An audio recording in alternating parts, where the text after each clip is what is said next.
क्या आपको पता है पढ़ने को साइंस में हम ऐसे वर्क कंसीडर नहीं करते? इसका क्या रीजन है? आज हम इसी टॉपिक पर बात करने वाले हैं। तो आज हम पढ़ने वाले हैं क्लास 9th का वर्क एनर्जी एंड पावर। बहुत सारे बच्चों के मैसेज आ रहे थे कि सर आपके ये वीडियोस हैं बहुत हेल्पफुल हो रहे हैं।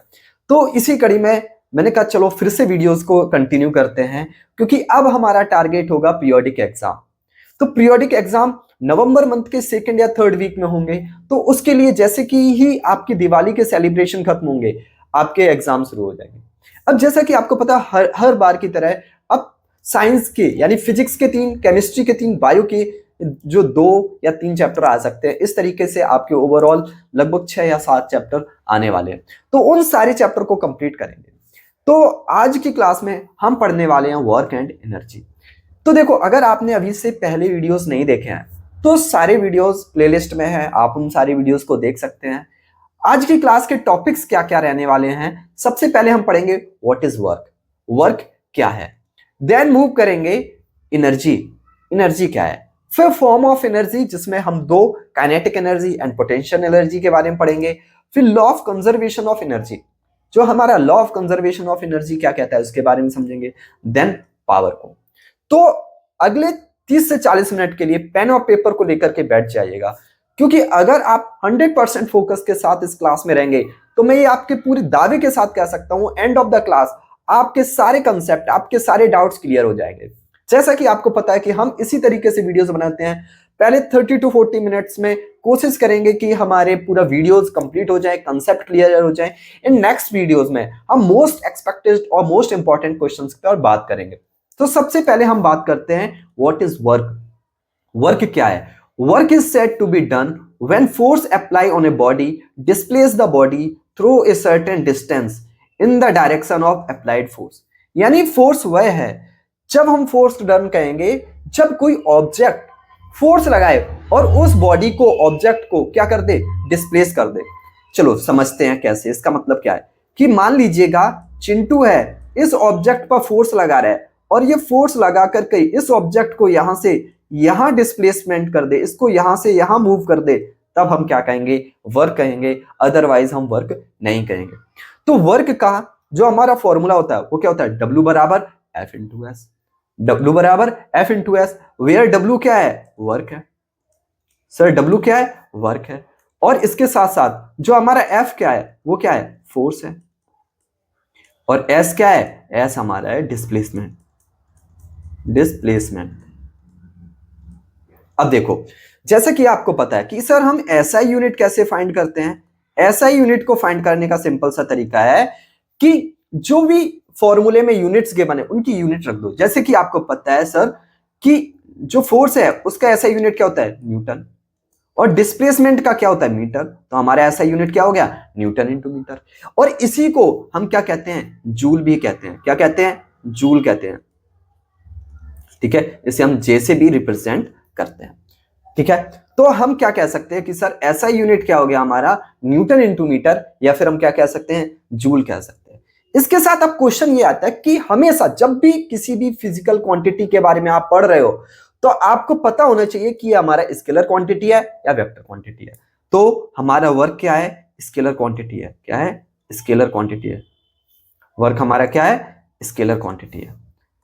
तो अब सर क्वेश्चन ये है कि ये हमारा स्केलर क्यों है जबकि फोर्स और डिस्प्लेसमेंट हमारे वेक्टर क्वांटिटी है। तो देखो, आप नेक्स्ट ग्रेड में पढ़ेंगे, जब 11वीं में जाएंगे, 11th में जाएंगे, तब आप वहां पढ़ेंगे कि जब 2 वेक्टर क्वांटिटी का मल्टीप्लाई होता है, जब 2 वेक्टर क्वांटिटीज का मल्टीप्लाई होता है तो उनका प्रोडक्ट क्या होता है, एक स्केलर क्वांटिटी होता है। इस पर हम आगे कभी बात करेंगे, लेकिन अभी के लिए आपको इतना समझ लेना है कि हमारा वर्क है वो कैसा क्वांटिटी है, स्केलर क्वांटिटी है। आया समझ में। अब सर कई बच्चे ये भूल गए होंगे स्केलर क्वांटिटी क्या होती है। Scalar quantities are those types of quantity which have only magnitude not direction. Work करने के लिए किसी भी डायरेक्शन की जरूरत नहीं है, केवल मैग्नीट्यूड की जरूरत है। आया समझ में, आया सर। आगे बढ़ते हैं।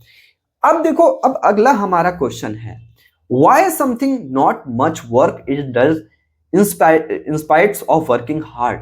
यानी आप कह रहे हो कि सर कई बार काम नहीं माना जाता है जबकि आप बहुत काम करते हो।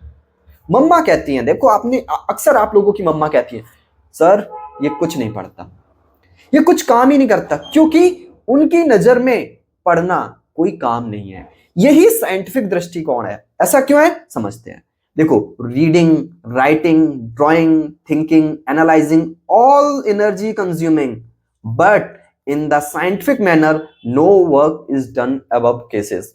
यानी तभी आपकी मम्मा कहती हैं कि देखो कुछ काम नहीं करता, क्योंकि उनको पढ़ना है, वो काम में कंसीडर ही नहीं करती। इसी तरीके से साइंस भी है, वो पढ़ने को, रीडिंग को, ड्राइंग को, एनालिटिकल थिंकिंग को, तुम सोच रहे हो, तुम अपनी ख्वाबी दुनिया में घूम रहे हो, साइंस उसे वर्क नहीं मानती। तो ये वर्क नहीं है, नहीं है। तो और कौन वर्क नहीं है, आगे ये भी समझते हैं। जैसे कि a man standing still with heavy suitcase on his right tired soon but does not work in this situation, he is stationary. यानी अगर कोई पर्सन है, मान लीजिएगा ये बेचारा चिंटू है, इसने एक बॉक्स को अपने सर पे उठा रखा है और ये रखे रखे थक जाएगा, फिर भी साइंस इसे क्या नहीं कहेगा, वर्क नहीं कहेगा, क्योंकि ये स्टेशनरी ऑब्जेक्ट है। यानी ये हमारा कैसा है, रेस्ट में है, इसलिए इसे हम वर्क में कंसीडर नहीं करेंगे। When force applied on a wall, wall does not move, therefore no work is done here. यानी ये देखो, ये बेचारा चिंटू इस दीवार को धक्का दिए जा रहा है, लेकिन इसमें कोई मूवमेंट नहीं हो रहा है। इस कंडीशन में भी हम वर्क नहीं मान रहे हैं। अब सर क्वेश्चन ये है, तो किन कंडीशन में वर्क माना जाएगा? पढ़ने को तो काम नहीं मान रहे हो, एनालिटिकल थिंकिंग को तो काम नहीं मान रहे हो, ड्राइंग को तो काम नहीं मान रहे हो, दीवार को धक्का दे रहे हैं, उसमें कोई इंपैक्ट क्रिएट नहीं हो रहा, तब भी हम उसे काम नहीं मान रहे। तो काम कब मानेंगे? देखो, दो condition. First, force should be applied on a body, यानी फोर्स लगना चाहिए। दूसरा, बॉडी शुड बी डिस्प्लेस, यानी बॉडी मूव होना चाहिए और वर्क लगना चाहिए। लेकिन केवल वर्क लग रहा है, बॉडी मूव नहीं हो रही है, तो उस कंडीशन में भी उसको हम क्या नहीं मानेंगे, वर्क नहीं मानेंगे। अच्छा, अब समझ में आया। तो कई बार एग्जामिनर डायरेक्ट पूछ लेता है, what factor affecting the work, क्या जो फैक्टर्स हैं जो वर्क को अफेक्ट करते हैं? आप कहेंगे sir there are two factor affecting the work, first force, second should be displacement. दो होना चाहिए, फोर्स लगना चाहिए और डिस्प्लेसमेंट होना चाहिए, तभी उस कंडीशन में हम क्या कह सकते हैं, वर्क हुआ है। जैसे कि समझते हैं, work is done when cyclist is pedalling the cycle. यानी जब ये साइकिलिस्ट है, ये पेडल मार रहा है साइकिल में, तो साइकिल में जैसे ही पेडल लगाएगा, साइकिल आगे की तरफ मूव करेगी।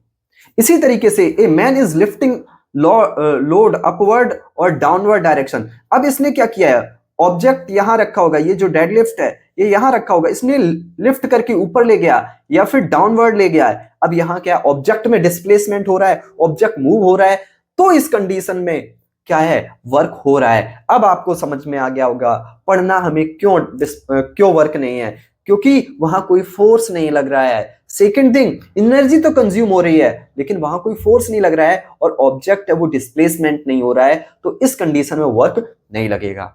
आई होप आपको समझ में आया होगा। आगे बढ़ते हैं। अब देखो, कई बार आता है direct, it is the most important question, define one joule. कई बार आपसे आ जाता है कि सर वन जूल को डिफाइन करो। अब बच्चे कई बार भूल जाते हैं, बहुत आसान है। देखो, हर एक चीज को एक सिस्टमैटिक वे में पढ़ेंगे तो आपके लिए सारी चीजें आसान हो जाएंगी, अदरवाइज आप ट्रेवल करते रहेंगे। तो सबसे पहले फॉर्मूला लिखो वर्क का। वर्क इज इक्वल टू क्या होता है, force into displacement, F into S. देखो, सभी का एसआई यूनिट लिख लो। तो वर्क का एसआई यूनिट क्या होता है, जूल। क्या होता है, जूल। और फोर्स का क्या होता है, न्यूटन, न्यूटन। और डिस्प्लेसमेंट का क्या होता है, मीटर। देखो, और अब सभी के आगे क्या लगा दो, वन लगा दो। कभी भी ऐसा क्वेश्चन आए, define one joule, one Newton, तो आपको सिंपल सा करना, जो भी पूछा जाए आप फॉर्मूला लिखो और उसके साथ उसके बाद उसके एसआई यूनिट लिखो और सभी यूनिट के साथ वन लिख दो। अब देखो, बन गया आसानी से। When one force of Newton moves body distance in 1 meter its own direction, the work is done is 1 joule.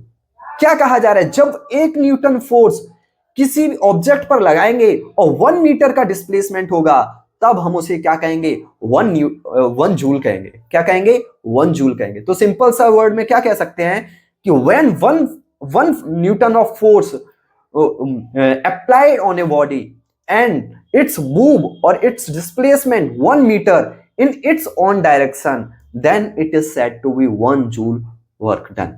आया समझ में? तो सिंपल सा तरीका है, आपको रट्टा मारने की जरूरत नहीं है। सिंपल सा आप फॉर्मूला याद रखो, सभी को ऐसा यूनिट में कन्वर्ट करो और उन यूनिट के आगे क्या लिख दो, 1 लिख दो, तो आप आसानी से उसे क्या डिफाइन कर पाओगे। आया समझ में? ये यही नहीं, आगे कहीं भी किसी भी तरीके से, कई बार 1 जूल को डिफाइन करने को आता है, कई बार 1 वॉट को डिफाइन करने को आता है, तो आप उन सारी चीजों को इस तरीके से कर सकते हैं। सबसे पहले फॉर्मूला लिखो, ऐसा यूनिट में कन्वर्ट करो, हर एक यूनिट के आगे 1 लिख दो, अब डेफिनेशन बना लो, सिंपल सा। आई होप आपको यहां तक समझ में आया होगा। अब आगे बढ़ते हैं। तो यही है factor affecting the amount of work, यानी अभी हमने बात की थी क्या 2 फैक्टर हैं जो वर्क के को अफेक्ट करते हैं। फर्स्ट, मैग्नीट्यूड ऑफ फोर्स, अगर फोर्स ज्यादा होगा तो ज्यादा अमाउंट में वर्क होगा, और वाइस वर्सा। वाइस वर्सा का मतलब क्या होता है? देखो कई बार बच्चे कंफ्यूज रहते हैं, 2 चीजें होती हैं, डायरेक्टली प्रोपोर्शन और इनवर्सली प्रोपोर्शन। तो वाइस वर्सा क्या है? यहां देखो W इक्वल, जो हमारा W equal to F into S है, तो ये क्या है? फोर्स है, वो वर्क के डायरेक्टली प्रोपोर्शन है। अगर वर्क फोर्स बढ़ेगा तो हमारा वर्क भी होगा, अगर वर्क कम होगा तो फोर्स भी क्या होगा? कम होगा। या फिर हम उल्टा भी कह सकते हैं।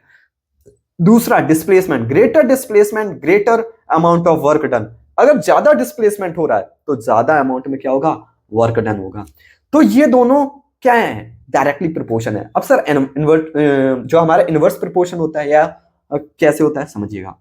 एक एग्जांपल लेकर के समझते हैं, आपको समझ में आ जाएगा। जैसे हम क्या कहते हैं, जो स्पीड इज इक्वल टू, क्या कहते हैं, speed is equal to distance upon time, distance upon time. अब यहां से समझना सिंपल सा, अगर आपकी स्पीड ज्यादा है तो आप ज्यादा डिस्टेंस कवर करेंगे, यस सर। तो ये दोनों क्या हैं? डायरेक्टली प्रोपोर्शन है। लेकिन अगर आपकी स्पीड ज्यादा है तो टाइम क्या लगेगा? कम। टाइम कम लग रहा है, दैट्स मीन क्या? स्पीड ज्यादा है। दोनों समझ में आया? तो जब भी डिवाइड में जो भी चीजें होंगी वो क्या होंगी? इनवर्सली प्रोपोर्शन होंगी। एक ज्यादा होगा तो दूसरा कम होगा। अगर मल्टीप्लाई में तो वो डायरेक्शन जो डायरेक्टली प्रोपोर्शन होता है उसके अंडर में आते हैं। आया समझ में? तो यहां से समझ में आया इनवर्सली प्रोपोर्शन और डायरेक्ट प्रोपोर्शन। आगे बढ़ते हैं। देखो अभी तक हमने क्या समझा? हमने समझा सर वर्क डन क्या है, वर्क डन कब नहीं कहेंगे और वर्क डन कब कहेंगे, और क्या फैक्टर हैं जो वर्क डन को अफेक्ट करते हैं। अब हम आगे बढ़ते हैं और समझते हैं positive, negative and zero work. ये क्या मतलब सर? इसका मतलब ये है कि वर्क आपका पॉजिटिव भी हो सकता है और नेगेटिव वर्क भी हो सकता है और वर्क जीरो भी हो सकता है। ओहो, अब कैसे? ये तो समस्या हो गई। कोई समस्या नहीं, एग्जाम्पल से बताते हैं, बहुत आसानी से समझ में आने वाले हैं आपको। तो देखो, work done by the force can be positive, negative and zero, यानी वर्क डन आपका पॉजिटिव भी हो सकता है, नेगेटिव भी हो सकता है, जीरो भी हो सकता है। लेकिन आपको कई बार एग्जाम में आ जाता है कि give one condition of positive work, when the work is negative explain me with the help of one example. तो आपको इस तरीके से क्वेश्चंस आ जाते हैं। तो इन सारे क्वेश्चंस को अगर आप इन कंसेप्ट को समझ लेंगे तो बड़े आसानी से कर लेंगे। तब भी देखो मैं कहता हूं कि क्वेश्चंस करना एक बाद का प्रोसेस है, सबसे पहला प्रोसेस है कंसेप्ट को अच्छे से समझना। अब देखते हैं क्या है। Work done is the positive when force act in the direction of motion the body.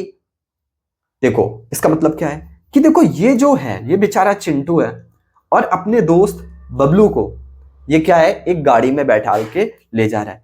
अब देखो ये इस डायरेक्शन में फोर्स लगा रहा है और जो गाड़ी है वो भी किस डायरेक्शन में मूव हो रही है, उसी डायरेक्शन में मूव हो रही है जिस डायरेक्शन में क्या लगाया जा रहा है, फोर्स लगाया जा रहा है। अब देखो इस कंडीशन में क्या है, इस कंडीशन में ये पॉजिटिव वर्क है। यानी पॉजिटिव वर्क का मतलब है जिस डायरेक्शन में फोर्स लगाया जा रहा है उसी डायरेक्शन में अगर ऑब्जेक्ट मूव हो रहा है तो हम उसे क्या कहेंगे, पॉजिटिव वर्क कहेंगे। Example, a child pull a toy car with a stationary horizontal in the ground, hence it is the work is done positive. तो इस कंडीशन में क्या है, पॉजिटिव वर्क डन है। अगला देखते हैं, अगला समझते हैं। अब नेगेटिव वर्क क्या है, work done is negative when force act opposite direction of motion of the body.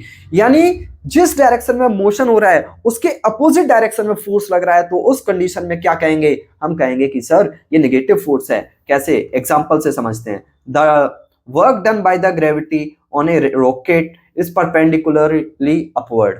यानी सिंपल सा कह सकते हैं कि देखो ये एक तो ग्रेविटेशन वर्क कर रहा है, इधर ग्रेविटेशन फोर्स इधर लग रहा है, बट मोशन किधर हो रहा है, ऊपर की डायरेक्शन में हो रहा है।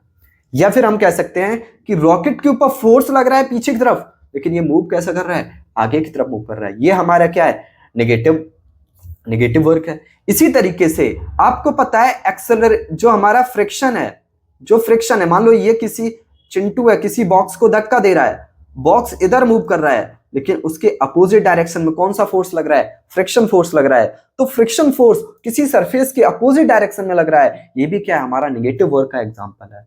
तो आपको अब समझ में आया होगा क्या पॉजिटिव वर्क क्या है होगा, जब हमारा फोर्स किसी ऑब्जेक्ट की डायरेक्शन में लग रहा है और उसी डायरेक्शन में मोशन हो रहा है, तो हम उसके क्या कहेंगे, पॉजिटिव वर्क। जबकि नेगेटिव वर्क क्या है, नेगेटिव वर्क ये है जब किसी ऑब्जेक्ट का डायरेक्शन अलग है और उसका मोशन अलग डायरेक्शन में है, तब हम क्या कहेंगे, नेगेटिव वर्क। अब आगे समझते हैं, सर जीरो क्या है। When work done is zero, when force act on the right angle to the direction of motion, अगर फोर्स किसी ऑब्जेक्ट के डायरेक्शन के 90 डिग्री लग रहा है, तो उस कंडीशन में हम क्या कहेंगे, ये कहेंगे कि सर वर्क डन क्या है, zero. When force act perpendicular to the direction of there is no displacement। देखो अब मान लीजिएगा एग्जांपल है, zero work done when you stand holding the bag in your hand and do not move. ये क्या कर रहे हो, आप किसी ऑब्जेक्ट को एक लेके खड़े हो, उस डायरेक्शन आप मूव नहीं कर रहे हो। जब मूव नहीं कर रहे हो तो मूवमेंट नहीं हो रहा है और फोर्स परपेंडिकुलर लग रहा है, तो उस कंडीशन में भी क्या होगा, हमारा वर्क डन जीरो होगा। देखो वर्क डन क्या होगा, जीरो। वर्क डन क्या होगा, जीरो। वर्क डन जीरो होने की दो कंडीशन, पहला मूवमेंट नहीं हो रहा है तब भी जीरो होगा, या फिर क्या हो रहा है, फोर्स लग रहा है और इधर मान लो ये फोर्स का डायरेक्शन है और ये मोशन का डायरेक्शन है, इन दोनों के बीच में क्या है, 90 डिग्री एंगल बन रहा है, तो इस कंडीशन में भी क्या होगा, वर्क डन जीरो होगा। तो अगर हम तीनों बातों को समराइज करें कि हमारा कब वर्क पॉजिटिव होगा, कब नेगेटिव होगा और कब जीरो होगा, तो आपको ध्यान रखना है, पॉजिटिव होगा जब सेम डायरेक्शन में फोर्स लग रहा है, उसी डायरेक्शन में मोशन हो रहा है, तब पॉजिटिव फोर्स है। जब डायरेक्शन और उनके फोर्स के बीच के जो डायरेक्शन है वो डिफरेंस है, मान लो फोर्स इस डायरेक्शन में लग रहा है और मूवमेंट इस डायरेक्शन में हो रहा है। ऐसा कब होता है, टॉय बच्चों वाली गाड़ी देखा होगा, कई गाड़ियां होती है पीछे खींचने पर छोड़ दो वो आगे की तरफ भागती हैं, तो फोर्स आपने पीछे लगाया, मूवमेंट आगे की तरफ हो रहा है, ऐसा क्यों, क्योंकि यहां नेगेटिव वर्क है। जीरो कब होगा, जब फोर्स और मोशन के बीच में 90 डिग्री का एंगल होगा, तब हम इस कंडीशन में क्या कहेंगे कि वर्क डन क्या होगा, जीरो। और अगर ऑब्जेक्ट कोई स्टेशनरी ऑब्जेक्ट है, यानी वर्क नहीं लग रहा है, तो उस कंडीशन में भी हम वर्क तो फोर्स तो लग रहा है लेकिन ऑब्जेक्ट मूव नहीं हो रहा, तो उस कंडीशन में भी हम क्या कहेंगे, हम ये कहेंगे कि वर्क डन हमारा क्या है, जीरो है। अब यहां तक हमने वर्क डन को अच्छे से समझ लिया कि किन किन कंडीशन में वर्क अप्लाई होगा, कौन कौन सी कंडीशन में जहां वर्क नहीं माना जाएगा, और हमने डिफाइन किया 1 जूल को, और हमने एसआई यूनिट और सारे कंसेप्ट को आसानी से रिवाइज किया। तो अब बात करते हैं व्हाट इज एनर्जी। एनर्जी क्या है, the capacity of doing work is known as energy. जो काम करने की क्षमता है उसे क्या कहते हैं, एनर्जी कहते हैं। The sun is the biggest source of energy. जो सन है वो हमारे सोर्स का एनर्जी का सबसे बड़ा सोर्स है। The most of the energy source are drive from the sun. यानी जितनी भी एनर्जी आती है उसका मोस्ट ऑफ द पार्ट्स कहां से आता है, सन से आता है। तो अब हमें यह पता चल गया कि एनर्जी क्या होता है, वर्क करने की कैपेसिटी को क्या कहते हैं, एनर्जी कहते हैं। एसआई यूनिट ऑफ एनर्जी क्या होता है, जूल। जो एसआई यूनिट है वो भी एनर्जी का क्या है, जूल है। And biggest unit is kilo joule. देखो एसआई यूनिट क्या है, जूल, और उससे बड़ा यूनिट क्या है, किलो जूल। तो 1 kilo joule is equal to 1000 joule. तो आपको ये याद रखना है, जहां भी किलो वर्ड यूज होता है, चाहे किलोग्राम हो, किलोमीटर हो, तो किलो प्रीफिक्स है उसका मतलब होता है 1000 से। आया समझ में। इसी तरीके से जब हम किलो जूल की बात कर रहे हैं तो 1000 जूल। आया समझ में। The energy required to do 1 joule of work is called 1 joule energy. जो काम करने 1 जूल काम करने के लिए जो एनर्जी की रिक्वायरमेंट होती है उसे हम 1 जूल एनर्जी कहते हैं। और एनर्जी कैसा क्वांटिटी है, एनर्जी हमारा स्केलर क्वांटिटी है। आया समझ में। तो हमें क्या समझ में आया, काम करने की कैपेसिटी को क्या कहते हैं, एनर्जी कहते हैं। और ऐसा यूनिट ऑफ एनर्जी क्या है, हमारा जूल है, लेकिन उससे बड़ा यूनिट क्या है, किलो जूल है। और 1 kilo joule is equal to कितना होता है, 1000 जूल होता है। इसके साथ साथ जूल हमारा क्या है, स्केलर क्वांटिटी है। आगे बढ़ते हैं। अब मेन फॉर्म ऑफ एनर्जी यानी अलग अलग टाइप्स की एनर्जी की बात करते हैं। सबसे पहला काइनेटिक एनर्जी, पोटेंशियल एनर्जी, इन दोनों एनर्जी के बारे में हम डिटेल में डिस्कस करेंगे। लेकिन अगला heat energy, the energy produced due to heat is called heat energy. Chemical energy, the energy which produced due to chemical reaction is called chemical energy. ये तो आप लोगों को, बहुत सारे बच्चों को पता ही होगा। क्यों? क्योंकि आप लोगों ने क्लास 7th में रेस्पिरेशन पढ़ रखा है। तो रेस्पिरेशन क्या होता है? वहां हमारा C6H12O6 जो हमारा ग्लूकोज है वो ऑक्सीजन के साथ रिएक्ट करता है और कार्बन डाइऑक्साइड प्लस हमारा H2O वाटर और ATP के फॉर्मेट में हमारा क्या बनाता है? एनर्जी बनाता है। तो ये हमारी क्या है? केमिकल एनर्जी है, क्योंकि इस केमिकल रिएक्शन के थ्रू प्रोड्यूस हो रही जो एनर्जी हमारी केमिकल रिएक्शन के थ्रू प्रोड्यूस हो रही है उसे क्या कहेंगे? केमिकल एनर्जी कहेंगे। इसी तरीके से इलेक्ट्रिकल एनर्जी, जो हमारे घर में जितने भी इलेक्ट्रिक अप्लायंसेस हैं वो सभी किसके एग्जांपल हैं? इलेक्ट्रिक एनर्जी के एग्जांपल हैं, क्योंकि वो इलेक्ट्रिसिटी की वजह से प्रोड्यूस हो रहे हैं। अगला क्या है? लाइट एनर्जी, जो सोर्स ऑफ लाइट है। जैसे कि आप देख पा रहे हो मेरे फेस पे भी लाइट पड़ रही है, ये भी क्या है? एक सोर्स ऑफ लाइट एनर्जी है। साउंड एनर्जी, जो मैं बोल रहा हूं तो ये भी क्या है? साउंड एनर्जी है। और न्यूक्लियस एनर्जी, जो न्यूक्लियस एटम के ब्रेक होने से जो एनर्जी प्रोड्यूस होती है उसे क्या कहते हैं? Nucleus energy.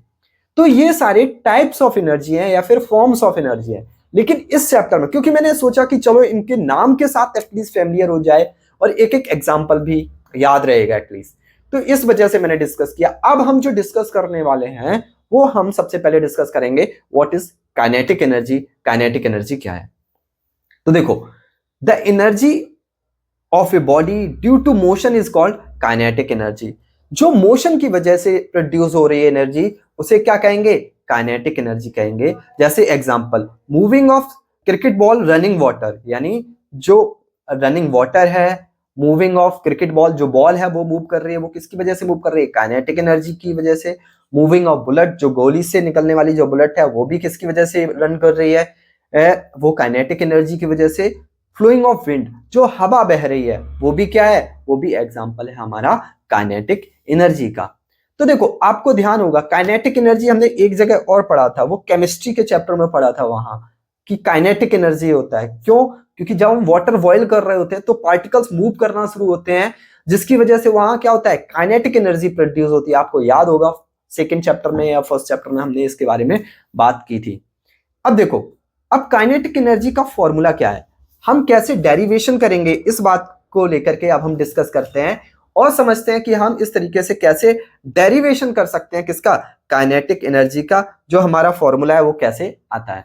देखो, हम क्या, सबसे पहले हमें समझना है, इफ ऑब्जेक्ट ऑफ ए मास, एक ऑब्जेक्ट हमने लिया है जिसका मास क्या माना है?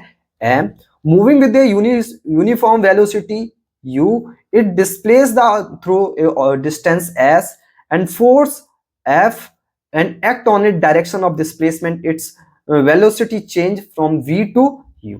यानी क्या है, समझते हैं इस पूरे स्टेटमेंट को। जब भी हमें डेरिवेशन करना होता है तो सबसे पहले हम क्या लिखते हैं? स्टेटमेंट लिखते हैं। तो क्या है, समझते हैं कि ये भैया एक हमारा ऑब्जेक्ट है, इस पर हम इस डायरेक्शन में एफ फोर्स लगा रहे हैं और इसी डायरेक्शन में ये मूव हो रहा है, और यहां से जो लगने वाला जो वेलोसिटी, इनिशियल वेलोसिटी है u है, और कुछ डिस्टेंस के बाद ऑब्जेक्ट हमारा यहां आ जाता है।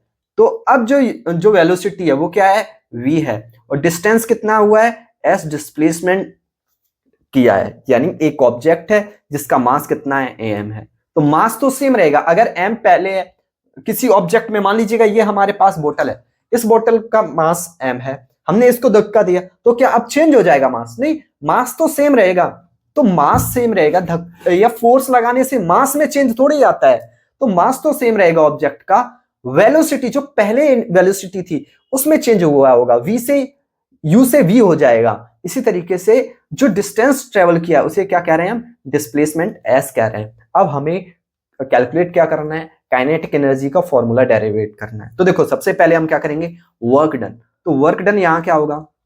वर्क डन का आपको फॉर्मूला पता होता है, W बराबर F इंटू एस होता है, फोर्स इंटू डिस्प्लेसमेंट। सर हमने W बराबर F इंटू एस लिख दिया, कोई दिक्कत नहीं। लेकिन आपको यहां पता है कि W बराबर Fs तो हमने लिख दिया वर्क डन, लेकिन यहां से डिस्प्लेसमेंट कितना हुआ। अब हमें डिस्प्लेसमेंट फाइंड करना होगा कि डिस्प्लेसमेंट कितना हुआ, तभी तो हम वैल्यू पुट कर पाएंगे। देखो हमें वर्क डन फाइंड करना है, यानी इसी को क्या कहेंगे, एनर्जी कहेंगे, the capacity of doing work. तो एफ कितना है, फोर्स जितना लग रहा होगा, और हमारा वर्क डन कितना है। वर्क डन कैसे निकालेंगे, फोर्स और डिस्प्लेसमेंट। तो सबसे पहले हम बात कर रहे हैं डिस्प्लेसमेंट क्या होता है। अब डिस्प्लेसमेंट कौन सा फॉर्मूला लगाओगे सर, अब आपके पास कितने फॉर्मूले, दिमाग लगाओ, थोड़ा सोचो। सर क्या हम S बराबर UT plus half A T square लगा सकते हैं, नहीं लगा सकते। क्यों, क्योंकि यहां टाइम के बारे में तो कोई बात ही नहीं हो रही है। तो फिर भैया S बराबर UT plus half A T square नहीं लगा सकते। अब कौन सा है हमारे पास, केवल एक रह जाता है, v square is equal to u square plus 2as। तो अब हमें S लिखा फाइंड करना होगा, तो S इज इक्वल टू क्या लिखेंगे, v square minus u square upon what 2a। तो ये हमारा क्या हो गया, ये सर हमारा डिस्प्लेसमेंट हो गया। इसको हमने वर्क डन था उसको W बराबर F इंटू एस को इक्वेशन नंबर 1 लिखते हैं, और जो S बराबर v square minus u square upon 2a आया है, इसको इक्वेशन नंबर हम क्या लिखते हैं, 2 लिखते हैं। अब देखो हमारा एक्सेलरेशन क्या है, यूनिफॉर्म है। एक्सेलरेशन क्या है, यूनिफॉर्म है। तो हम वर्क को क्या लिख सकते हैं, also F is equal to क्या होता है, ma होता है या नहीं, मास इंटू एक्सेलरेशन होता है या नहीं, force is equal to ma होता है या नहीं, होता है सर। आगे देखते हैं। अब जो हमें क्या करना है, जो वर्क डन है W बराबर F इंटू एस है, यहां से इक्वेशन, ये जो इसको थर्ड लिख दे रहा हूं, थर्ड से फोर्स की वैल्यू और सेकंड से हम क्या करेंगे, S की वैल्यू पुट करेंगे इन इक्वेशन नंबर 1। तो हम यहां लिखेंगे put the value of F and S in equation number 1। Equation number 1 में F और S की वैल्यू पुट करेंगे। तो वर्क क्या है, m इंटू ए है या नहीं है। S क्या है, S सर हमारा v square minus u square upon क्या है 2a है। तो अब हम कैलकुलेशन करेंगे या नहीं, यस सर। तो V से सॉरी A से A कैंसिल हो गया, तो हमारा W क्या आ गया, W आ गया हमारा m into v square minus u square upon 2। अब इस बात को हम इस तरीके से भी तो लिख सकते हैं। देखो अब हमारा वर्क डन है, वही तो हमारी काइनेटिक एनर्जी है। तो काइनेटिक एनर्जी को हम क्या लिख सकते हैं, K is equal to 1/2 m v square minus u square. ये हमारा फॉर्मूला आ गया। लेकिन हम ऐसा मान लेते हैं कि initial velocity, if initial velocity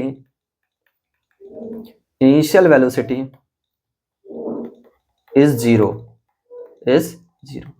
तो u इज इक्वल टू क्या हो जाएगा, 0 हो जाएगा। जब हमारा u इज इक्वल टू 0 हो जाएगा, तो हम यहां क्या कह देंगे, K E is equal to 1/2 m v square. क्यों, क्योंकि सर u तो 0 हो गया। अगर u हमारा मल्टीपल में होता तो पूरा हमारा 0 हो जाता, लेकिन किसी भी नंबर से 0 सब्सट्रैक्ट करेंगे तो वैल्यू तो रहेगी ना। तो ये हमारा फॉर्मूला हो गया काइनेटिक एनर्जी का, क्या है, K E is equal to 1/2 m v square. कैसे आया, ये हमने डायरेक्ट ड्राइव करके यहां से आपको बताया कि अगर कोई वर्क डन है, उसमें हम क्या कर रहे हैं, एक ऑब्जेक्ट है जिसका मास m है, जिसमें हम फोर्स लगा रहे हैं, उसी डायरेक्शन में जिस डायरेक्शन में ऑब्जेक्ट मूव कर रहा है, s डिस्प्लेसमेंट हुआ, वेलोसिटी जो चेंज हुई है वो u से v हुई है। तो सबसे पहले हमने वर्क डन w बराबर f इंटू एस, f की वैल्यू हमें m इंटू ए भी पता होती है, और s की वैल्यू है वो क्या है, s इज इक्वल टू क्या होता है, यहां से हम v square is equal to u square plus 2a से s की वैल्यू फाइंड कर लेंगे, जो क्या होगा v square minus u square upon 2a। और इस इक्वेशन में, इक्वेशन नंबर 1 में हम f और s की वैल्यू पुट कर देंगे, तो हमारा आंसर आ जाएगा k is equal to 1/2 m v square minus u square. कई बार आपको ये वाला भी फॉर्मूला लगाना पड़ेगा और कई बार आपको ये फॉर्मूला लगाना पड़ेगा। तो अगर हमारा इनिशियल वेलोसिटी 0 होगा तो हम इस फॉर्मूले के साथ जाएंगे, अगर हमारी दोनों वेलोसिटी गिवन होगा, इनिशियल और फाइनल वेलोसिटी, तो हम इस वाले फॉर्मूले के साथ भी जाएंगे। आया समझ में या नहीं? तो आई होप अब आपको यहां तक समझ में आ गया होगा कि हमारा काइनेटिक एनर्जी क्या है और काइनेटिक एनर्जी का फॉर्मूला क्या है। अब हम आगे बढ़ते हैं और समझते हैं कि पोटेंशियल एनर्जी क्या है। कि काइनेटिक एनर्जी तो सर समझ में आ गया, अब हम बात कर रहे हैं पोटेंशियल एनर्जी का। The energy of body due to position of change in the shape is known as potential energy. अगर किसी भी ऑब्जेक्ट के शेप में चेंज होने की वजह से जो एनर्जी प्रोड्यूस होगी वो क्या है, पोटेंशियल एनर्जी है। जैसे water capped in the dam. तो जब क्या होता है, जब पानी को डैम के अंदर रखा जाता है, it can rotate turbine generate electricity due to potential above the ground.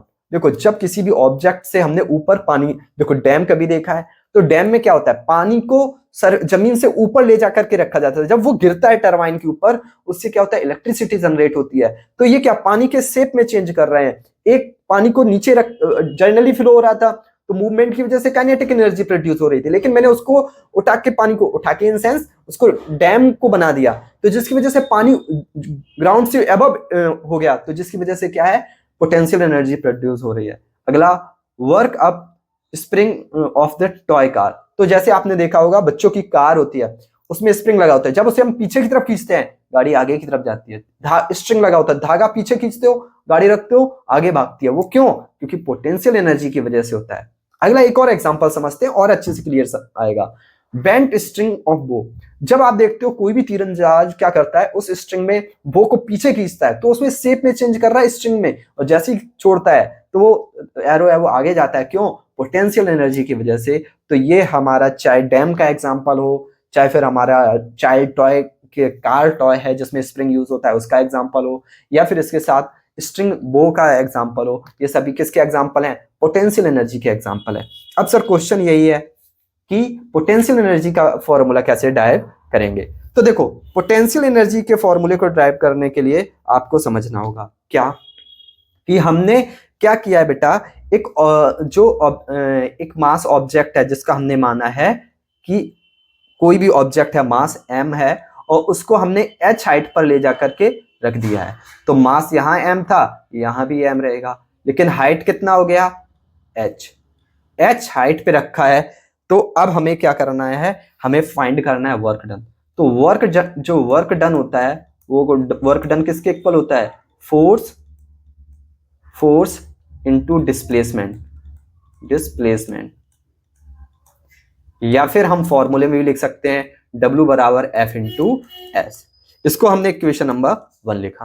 अब फोर्स क्या होता है? फोर्स हमारा होता है F बराबर ma। क्या हो जाएगा? A किस में कन्वर्ट हो जाएगा? G में कन्वर्ट हो जाएगा। आपने पढ़ा है ग्रेविटेशन चैप्टर में कि एक्सेलरेशन है वो स्मॉल g के इक्वल होता है। तो हम यहां से F बराबर क्या लिख सकते हैं? mg लिख सकते हैं या नहीं? बिल्कुल सर लिख सकते हैं। और जो हमारा s है वो डिस्प्लेसमेंट किस में कन्वर्ट हो जाता है? हाइट में कन्वर्ट हो जाता है। तो अब हम a के प्लेस पर g और s के प्लेस पर h लिखेंगे। तो हम w बराबर f, जो हम f की वैल्यू है equation number, put the value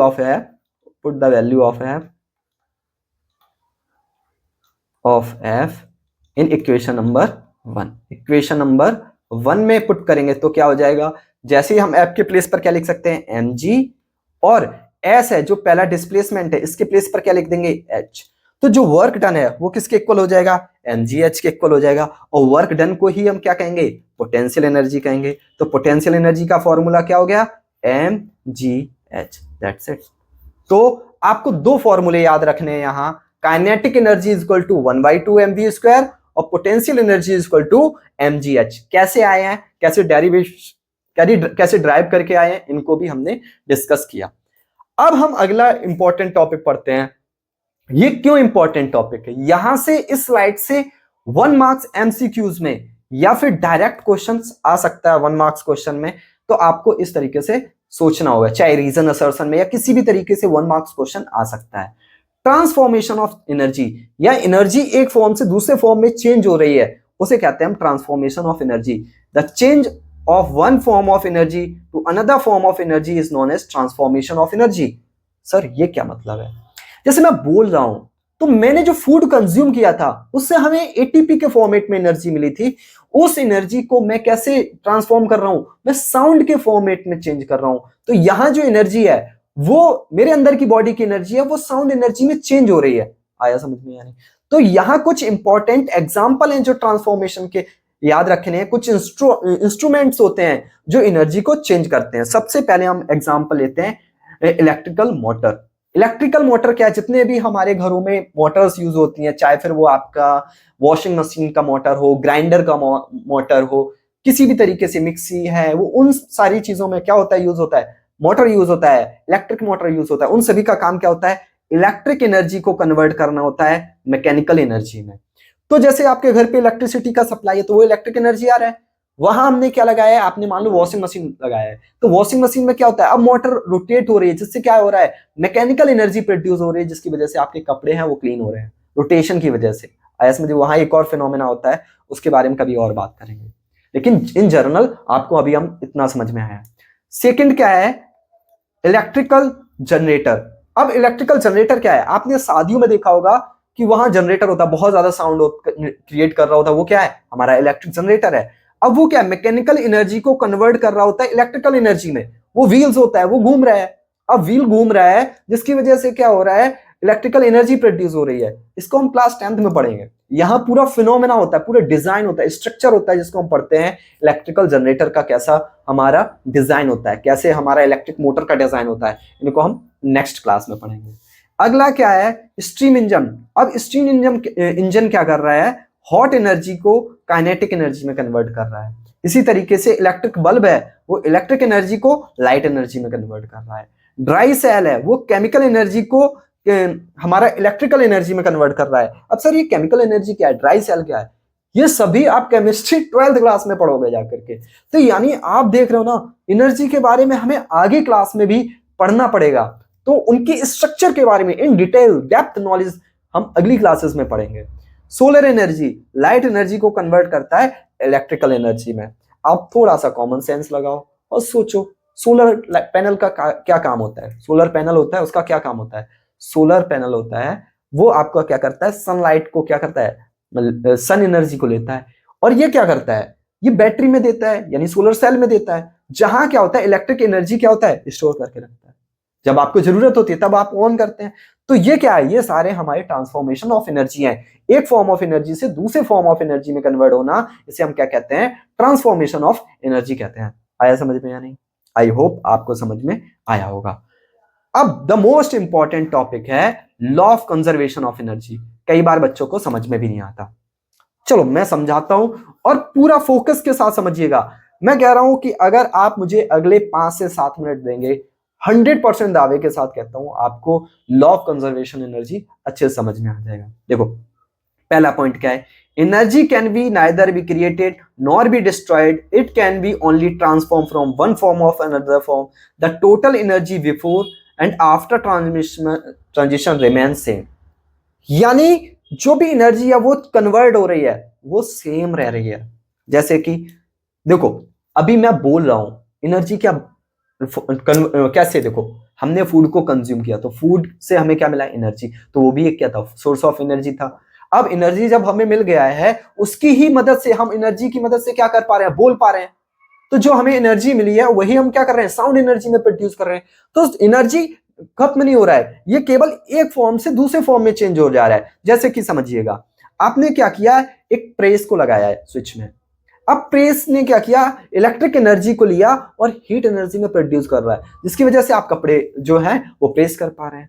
तो अब जो एनर्जी है, इनपुट है और आउटपुट है, वो क्या है, वो सेम है, जितना इनपुट है उतना ही हीट ऑफ एनर्जी प्रोड्यूस कर रहा है। तो यही कहा जा रहा है कि total energy before and after transmission remain same, energy loss नहीं होती, वो केवल एक फॉर्म से दूसरे फॉर्म में कन्वर्ट होती है। आया समझ में। अब इसको हम एक एग्जांपल से समझते हैं with the help of potential and kinetic energy. समझिएगा क्या है, देखो समझते हैं। देखो ये एक बॉल है जो ग्राउंड से ऊपर हाइट पर लेकर गए हैं। अब ये ऑब्जेक्ट हमारा फर्स्ट कंडीशन, एक कंडीशन है, अभी तीनों कंडीशन समझेंगे आपको समझ में आएगा। यहां क्या है, अभी वो रेस्ट में है, जैसे ही हमारा रेस्ट में है, कोई देखो काइनेटिक एनर्जी का फॉर्मूला क्या होता है, K E is equal to क्या, देखो इधर लिखता हूं, के ई इज इक्वल टू क्या होता है, 1/2 mv²। अभी यहां वेलोसिटी क्या है, 0 है, तो काइनेटिक एनर्जी भी क्या हो जाएगी, 0। लेकिन इतना हाइट पर लेकर गए हैं तो इसका पोटेंशियल एनर्जी होगी वो मैक्सिमम होगी। अब दूसरा कंडीशन, ये जो बॉल है वो यहां से गिराया गया है, जैसे बॉल को गिराया जा रहा है पोटेंशियल एनर्जी क्या हो रहा है, जो हमारा डिक्रीज हो रहा है, और काइनेटिक एनर्जी धीरे धीरे क्या हो रहा है, बढ़ रहा है। लेकिन जैसे ये जमीन पर आएगा उस कंडीशन में क्योंकि हाइट जीरो हो जाएगी और आपको पता है कि potential energy is equal to क्या होता है mgh। अब हाइट ही जीरो हो गई तो सारी ये जो इक्वेशन भी जीरो हो जाएगी या नहीं। तो यहां पोटेंशियल एनर्जी जीरो हो जाएगी लेकिन जो हमारी काइनेटिक एनर्जी है वो मैक्सिमम रहेगी। समझ रहे हो ना। तो हम क्या कह सकते हैं, यहां से हम ये कह सकते हैं कि एनर्जी है वो चेंज हो रही है, पोटेंशियल एनर्जी से काइनेटिक एनर्जी में कन्वर्ट हो रही है। और यहां से एक और बात हम कह सकते हैं कि जो पोटेंशियल एनर्जी है और काइनेटिक एनर्जी है वो हमेशा कैसा रहेगा, कांस्टेंट रहेगा, सेम मतलब वैल्यू है वो कांस्टेंट रहेगी, कम ज्यादा होगी लेकिन अगर दोनों का सम करेंगे तो वैल्यू जो एनर्जी है वो कांस्टेंट रहेगी, हमेशा रहेगी। अब देखो इसी को हम एक एग्जांपल से भी समझने की कोशिश करते हैं। देखो क्या है बेटा, let suppose one wall mass 1 kg, distance 4 metre from the ground, potential energy of wall क्या हो जाएगा, mgh हो जाएगा। यानी मास कितना है, मास हमारा 4 kg है, हाइट कितना है हाइट 4 मीटर है और हमारा जो मास है वो 1 kg है और g की वैल्यू यानी स्मॉल g जो हमारा ग्रेविटेशन होता है उसका 10 होता है तो हम 10 मान लेते हैं। तो 40 क्या आ गया, जूल हमारी क्या आ गई, 40 जूल हमारी पोटेंशियल एनर्जी हो गया। अब as a ball move downward potential energy decrease but converts of the energy total energy should be constant, it's mean kinetic energy would be increase, kinetic energy ke 1/2 mv square, initially velocity 0, ke is equal to क्या हो जाएगा 0। जब हमारा क्या है, अभी देखो जैसे जैसे बॉल ऊपर था तब काइनेटिक एनर्जी क्या थी, 0 थी, तब पोटेंशियल एनर्जी मैक्सिमम था। लेकिन अब बॉल जैसे जैसे नीचे आएगा but as ball down vertically increasing thus the kinetic energy would be increase, यानी जैसे जैसे बॉल नीचे आएगा काइनेटिक एनर्जी बढ़ेगा लेकिन पोटेंशियल एनर्जी क्या होगा, कम होगा आगे।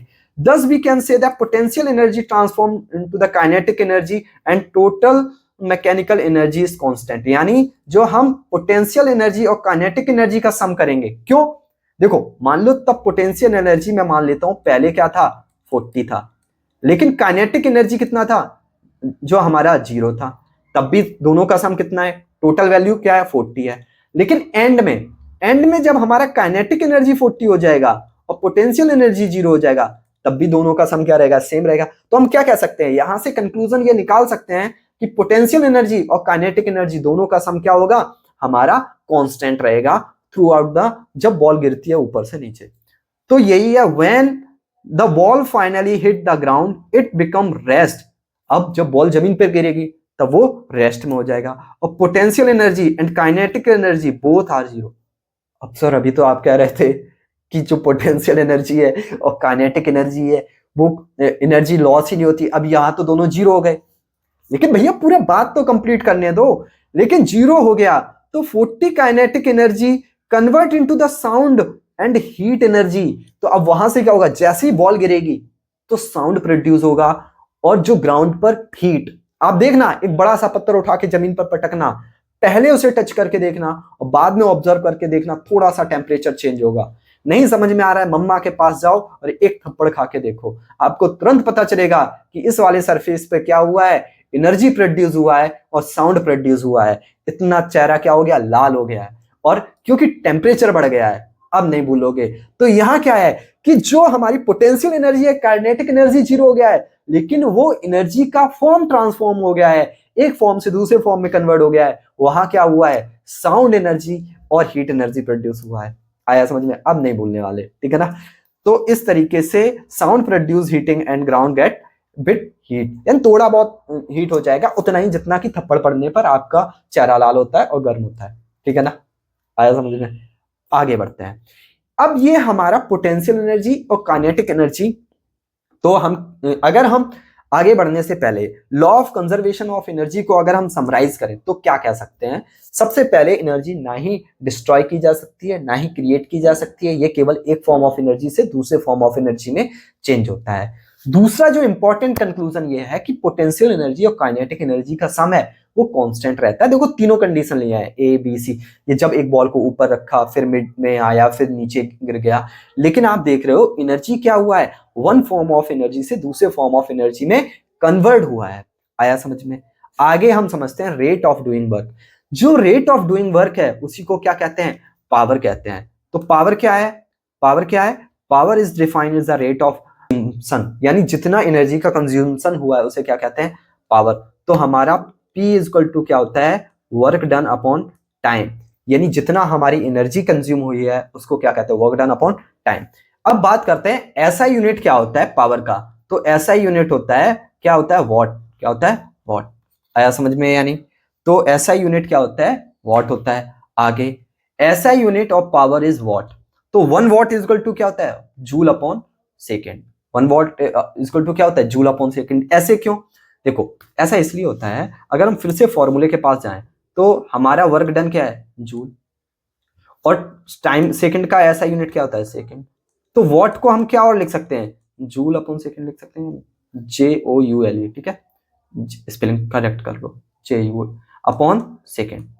तो ये वॉट भी होता है या फिर जूल अपॉन हम सेकंड भी कह सकते हैं, ठीक है। तो 1 जूल इज डन, ये देखो वही है, फिर से आ गया। 1 वॉट को डिफाइन करेंगे तो 1 वॉट क्या है? फॉर्मूला लिख लो, और उसको सबसे पहले फॉर्मूला लिखो पावर का। पावर का क्या होता है? P बराबर W अपॉन टी, और सभी के ऐसा यूनिट लिखो। तो हम क्या कहेंगे कि जो 1 वॉट है वो क्या है? जब 1 जूल ऑफ वर्क डन होगा इन 1 सेकेंड में, तो हम उसे क्या, उस जो एनर्जी रिक्वायर होगी उसे क्या कहेंगे? 1 पावर कहेंगे। तो एवरेज पावर का फॉर्मूला क्या है? ये भी ध्यान रखना है, क्योंकि कई बार क्वेश्चन इससे आ सकते हैं। टोटल वर्क डन और total energy use upon total time taken. इसके साथ आपको एक और चीज याद रखना है कि joule is the very small unit for energy and it's converted into the use when is the large energy required. तब जब लार्ज एनर्जी रिक्वायर होता है तब हम किलो वॉट आर यूज करते हैं, जो कि हमारा क्या है? सबसे बड़ा यूनिट है। कॉमर्शियल जो भी हमारे घरों में इक्विपमेंट्स होते हैं उनके लिए क्या आता है? किलो वॉट आवर में हमारा जो भी यूनिट है उनको हम मेजर करते हैं। इसके साथ साथ आपको एक और बात ध्यान रखना है कि 1 HP होता है, 1 हॉर्स पावर होता है, वो 746 वॉट के इक्वल होता है। तो इन सारी चीजों को याद रखने के साथ साथ हमारा चैप्टर यहाँ होता है खत्म। तो देखो हमने सारे जो भी इंपॉर्टेंट कंसेप्ट थे उनको हमने डिस्कस किया, चाहे हमारा वर्क हो, वर्क कब होगा, कब वर्क नहीं होगा उसको डिस्कस करना हो, या फिर वर्क पॉजिटिव कब होगा, नेगेटिव कब होगा, जीरो कब होगा उसको। फिर हमने एनर्जी को डिस्कस किया, फिर kinetic energy and potential energy को डिस्कस किया, उसके बाद उनके डेरिवेशन को किया, मोस्ट इंपॉर्टेंट। फिर उसके बाद हमने ट्रांसफॉर्मेशन ऑफ एनर्जी समझा, फिर हमने law of conservation of energy समझा, और फिर उसके बाद हमने पावर को समझा। तो ये सारे इंपॉर्टेंट कंसेप्ट को आपने अगर यहां तक देखा है तो समझ लीजिएगा, आप अपने आप को अप्रिशिएट कीजिएगा, क्योंकि आप एक सिंसियर स्टूडेंट्स हैं, एक जगह स्टक होकर के आप पढ़ रहे हैं। Otherwise lots of the students एक जगह से दूसरी जगह तक चेंज कर रहे होंगे। आई होप आपको ये वीडियो पसंद आया होगा। अगर आपको पसंद आया तो अपने फ्रेंड्स के साथ शेयर कीजिएगा। I hope you enjoy this session. Thanks for joining. Have a great day.